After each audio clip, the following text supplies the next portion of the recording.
I've never told anyone this story before, not because I didn't want to, but because no one would believe me. Maybe if I put it on YouTube it'll find the right ears. This happened in the summer of 2018. I was 24 and living in Kuala Lumpur, Malaysia. My grandmother had passed away earlier that year, and my father insisted that someone in the family return to her hometown in Kedah to help clear out the old house.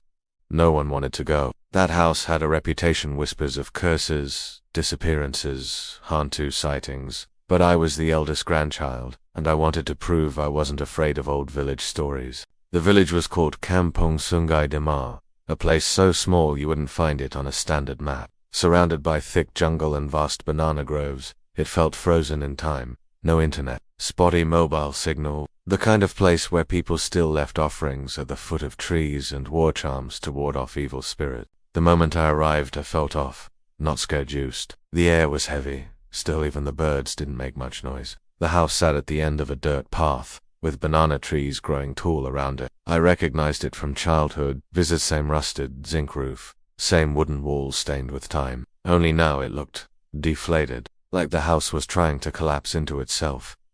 I stayed for what was supposed to be 3 nights. Night 1, the watcher. I had just finished unpacking some clothes and supplies. The house had no running water, but there was a well behind the kitchen. I brought a torch and went to draw water before nightfall. The sun sets quickly in the village. 1 minute it's light, the next it's pitch black. That's when I saw it. Between 2 banana trees, about 20 feet away, there was something. At first I thought it was a person, but it was too tall, easily 7 feet, and its limbs were too long, hanging unnaturally by its sides.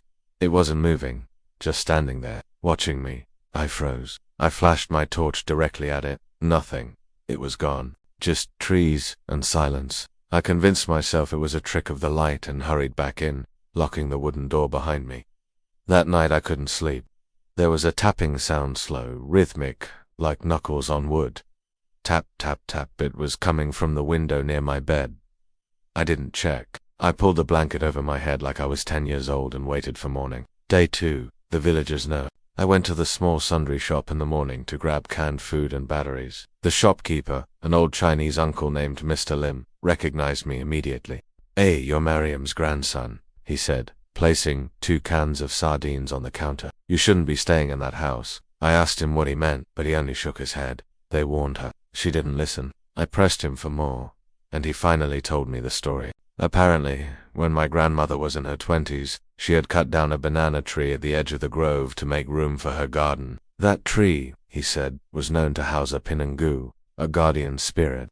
Some say it was a Pontianak, the spirit of a woman who died during childbirth, often associated with banana trees. Others say it was a Hantu Tinggi, a tall ghost that lurks between trees, almost blending in with them. Whatever it was, strange things began happening after she cut it down. Babies in the village went missing. 2 people were found dead with their faces twisted in horror. Eventually, the village imam performed a cleansing ritual, but the house was never quite right again. Still, my grandmother refused to leave. Night 2, the woman in white. That night, the temperature dropped suddenly, the kind of cold that settles in your bones. I was lying on the old mattress when I heard soft sobbing from outside. A woman crying. It sounded close, too close. I got up and peeked through the wooden slats of the window. Under the moonlight I saw her, a woman in a white kabaya, long black hair, covering her face, standing in the banana grove. She wasn't crying anymore. She was laughing. The laugh was high-pitched, like a hyena, unnatural and jarring. She looked up, and though her face was hidden, I swear she could see me. Her body jolted toward the house with such suddenness that I stumbled backward. Then came the banging, bam, bam, bam. She was slamming her hands on the door, over and over, screaming in a mix of Malay and something I couldn't understand. Buka pintu, anakaku, mana, anakaku. Open the door, my child. Where is my child? I grabbed the talisman necklace my grandmother had left in her old altar and pressed it to my chest, praying aloud. The banging stopped. I sat in the corner, shaking, until morning. Day 3. The burial mound. I decided to leave.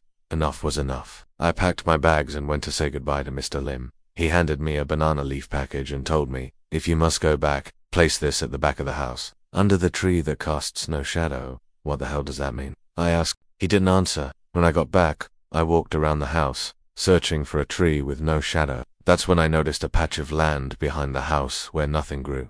Not even weeds. Just a hump of earth, like a shallow grave. The air around it felt colder. I placed the package there, whispered an apology on behalf of my grandmother, and told whatever was listening that we were sorry.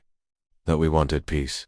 Then I left. The last night, the dream that wasn't a dream. I booked a room in a budget and about 2 towns over. That night, I had the worst dream of my life. In it, I was back in the house, but everything was the walls were black with mold, the floorboards crawling with maggots. I could hear a baby crying from somewhere deep within. I followed the sound and ended up in the kitchen. There, sitting at the old wooden table, was the woman in white. Her head was bent unnaturally to one side, like her neck had been broken. In her arms, she held a bundle of baby wrapped in blood-soaked cloth. She looked up and said, "You brought him back to me.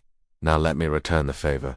I screamed myself awake. My hands were dirty. My feet were dirty, caked with red mud, like I'd been walking barefoot through the banana grove. The ending that didn't end. I moved back to the city the next day and tried to forget, but things followed me.